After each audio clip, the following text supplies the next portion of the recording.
Right now, at 6, cannabis shops hit hard. One business alone lost about $100,000 in product. The new crackdown industry leaders say is long overdue. Also tonight, a decades-old cold case suddenly reopened. Now they brought it all up again, and everything's kind of coming to light.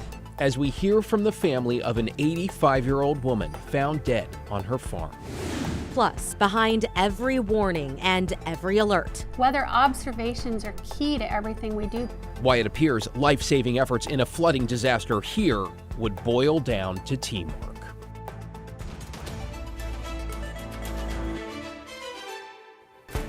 First at 6, investigators are asking for help busting a burglary ring targeting local cannabis shops. Thanks for joining us. I'm David Molko. And I'm Christine Pitawanich. Today we learned the district attorney indicted 2 people, but there are still dozens of cases without any arrests. John Adams has been covering the story for us. John, what did you learn from people today, investigators? Yeah, District Attorney Nathan Vasquez says his office is actively investigating that string of burglaries that started in early 2025 and has hit a number of cannabis stores in the area with the hopes of putting an end to these crimes that have caused some of these shops to go out of business. Cannabis industry leaders say crime targeting marijuana stores has been a plague on the industry since legalization in Oregon. For years, cannabis businesses in Portland haven't felt protected.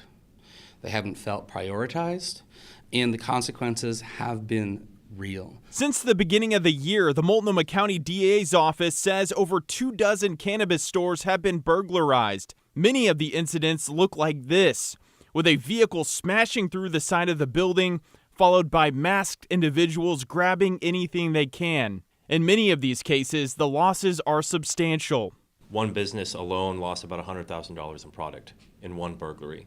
I've seen other losses up to $20,000, $50,000. District Attorney Nathan Vasquez says his office is committed to protecting this industry that is often felt overlooked. On Wednesday, 2 indictments were handed down to individuals believed to be connected to a ring targeting cannabis stores in Oregon. Vasquez told us the ring contains roughly 10 people, and he's asking for the public's help identifying the rest of them. The bottom line, the end, is that these are brazen criminals doing outrageous criminal acts, and they need to be held accountable. A welcome sign for industry leaders who say shops have long felt like a target for criminal activity. These indictments mark a major step forward towards addressing the violent robberies that have shaken Oregon's cannabis industry for years.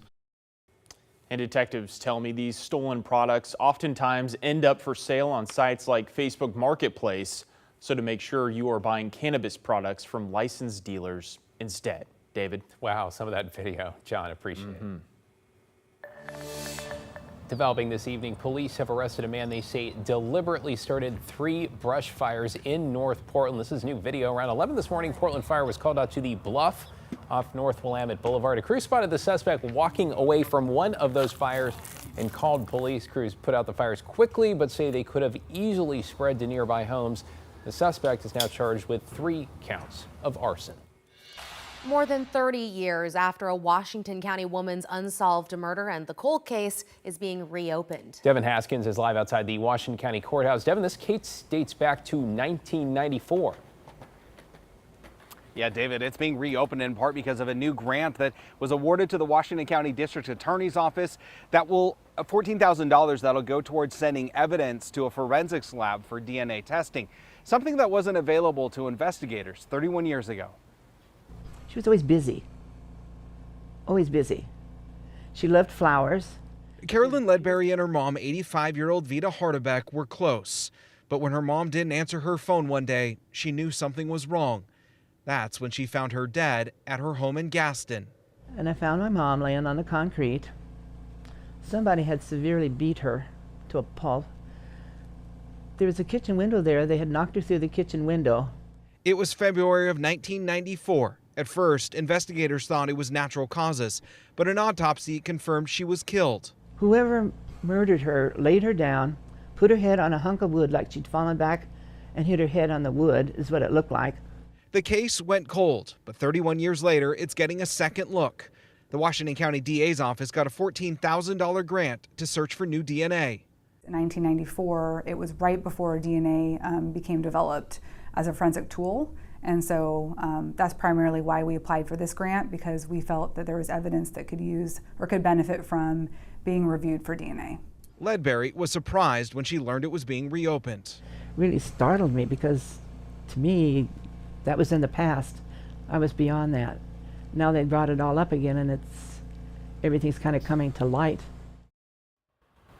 5 years ago, the Washington County District Attorney's Office reopened their cold case unit through federal funding, and they've identified since then more than a dozen cases, this being one of them, cold cases that are eligible to be reviewed. And they are asking that if you know anything about this Gaston case, to give them a call. They say no matter how big or small the tip is, they want to hear from you.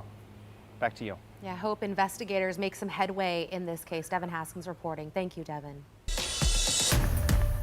In your headlines this evening, a Portland man is facing charges in connection with a deadly stabbing last year. Court documents say 61-year-old Ronnie Scott and 73-year-old Kenny Houseman got into an argument last July over homeless campers in RVs parked along Clinton Street. Scott told police Houseman hit him with a stick, and he responded by stabbing Houseman in the chest. Houseman later died. Police arrested Scott last year but released him without charges. A grand jury recently indicted him, and officers arrested Scott again yesterday. He's now charged with 3 counts, including manslaughter. A procession to honor 2 firefighters killed in an ambush traveled through Coeur d'Alene, Idaho today. Frank Harwood and John Morrison were shot and killed on June 29th while responding to a brush fire. A 3rd firefighter injured in the attack remains in the hospital. Investigators say the man behind the ambush was found dead after a 5-hour manhunt. Another procession is set for tomorrow. And Lincoln County has sent a task force to help fight the elk fire burning in Klamath County. Lightning ignited this blaze on Tuesday, and so far it has burned some 2,000 acres with 0 containment. Governor Kotek has invoked the act that permits additional resources to be brought in over the last couple days. Extra crews have deployed from Klamath and Lake Counties, ODF, and the state fire marshal's office. Matt? All right, David, thanks very much. Several fires burning around the Northwest. Luckily, we've had a bit of a cool down in the weather, and that'll continue overnight tonight. The winds will also go calm, so pretty good conditions tonight and even tomorrow, even though it warms up a bit. Humidity, low humidity, not great for the fires, but the winds will be pretty light until we get the typical pickup in the afternoon a bit. Over the weekend, though, it starts to get hot, and it will be much hotter as we go into next week. Now, look at this. That fire you just mentioned, the elk fire, the smoke is visible on the weather satellite, which, by the way, orbits about 23,000 miles above us. But there's the smoke from that fire there. You can see it's kind of never going in one particular direction as the winds are quite light, so it's kind of variable as to the way that it goes. Now, there are several fires burning around Oregon, and we'll touch on some of those as they pop up, but a lot of them are really quite small. But there's been a lot of lightning across southern Oregon over the last week, and several small fires burning in the Siskiyou south of Medford and down by Ashland too, so we'll keep our eyes on those as well. Now, we've got hot weather on the way, as I mentioned, next week. Not really over the weekend. It'll be warm over the weekend, but the really hot weather comes Tuesday and Wednesday, and that's when we have an extreme heat watch up from Tuesday midday until Wednesday night for the Portland area, the Northern Valley, and the Gorge. And if we look farther south, it's going to get even hotter down in southern Oregon, where those fires are burning right now. Extreme heat warning, and it's sooner. That begins Saturday at 2 o'clock, and by Sunday or Monday, we may see temperatures as high as 110 down in the Rogue Valley. So really cooking there. For us, weather impact alert for Tuesday and Wednesday. It will be excessively hot. Back to you. Yeah, lots to talk about weather-wise. Thanks, Matt.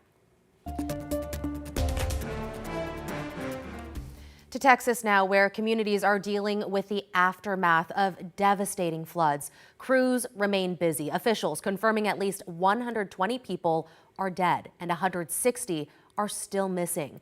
Now critics are calling out the lack of warning before the floods hit. So today we asked if Oregon is prepared to deal with a natural disaster somewhat like this. Celine Stevens caught up with local weather and emergency management crews about what they do to get the word out. The process involves meteorologists with the National Weather Service who are monitoring and forecasting the weather 24/7 and all year long, and then working with emergency management and government partnerships as well as the media to get the message out to the public before it's too late. After devastating floods swept through Texas, leaving over 100 people dead and even more still missing, departments like the Oregon Department of Emergency Management are trying to extend a helping hand. We have submitted some resources that could potentially go if Texas were to take us up on our offer to include our volunteer agency liaison staff. But how would Oregon help itself in an emergency situation? It starts with the National Weather Service, where meteorologists constantly monitor and forecast the weather. In that scenario, we would be talking about the potential for flooding days in advance. So people are aware. As we get closer, maybe we would have a watch out, a flood watch, a day or two in advance. And then as the event is within a few hours or it's just about to happen is when the warnings go out. Meteorologist Tanya Francine with the National Weather Service in Portland says they get the message out through various avenues, including emergency management and government partnerships. That allows the state emergency management, it allows counties to staff up, it allows public works departments time to, go out and make sure all the drainages are cleared and that the storm drains aren't clogged with leaves. The Oregon Department of Emergency Management then would be activated, amplifying critical information and distributing all kinds of resources like they did earlier this year with the flooding in Harney County. Harney County needed assistance to prevent a levee from failing, to include sandbag filling, sandbag machines, and people to fill the sandbags and sand. The importance of people being aware of their risk level is also critical, so they know if they are in a hazardous area. That information easily found by signing up for Alert or staying up to date with the latest National Weather Service alerts. Weather observations are key to everything we do. The satellite data that you see on TV broadcasts, that's all from the National Weather Service, from NOAA, and it's all government funded.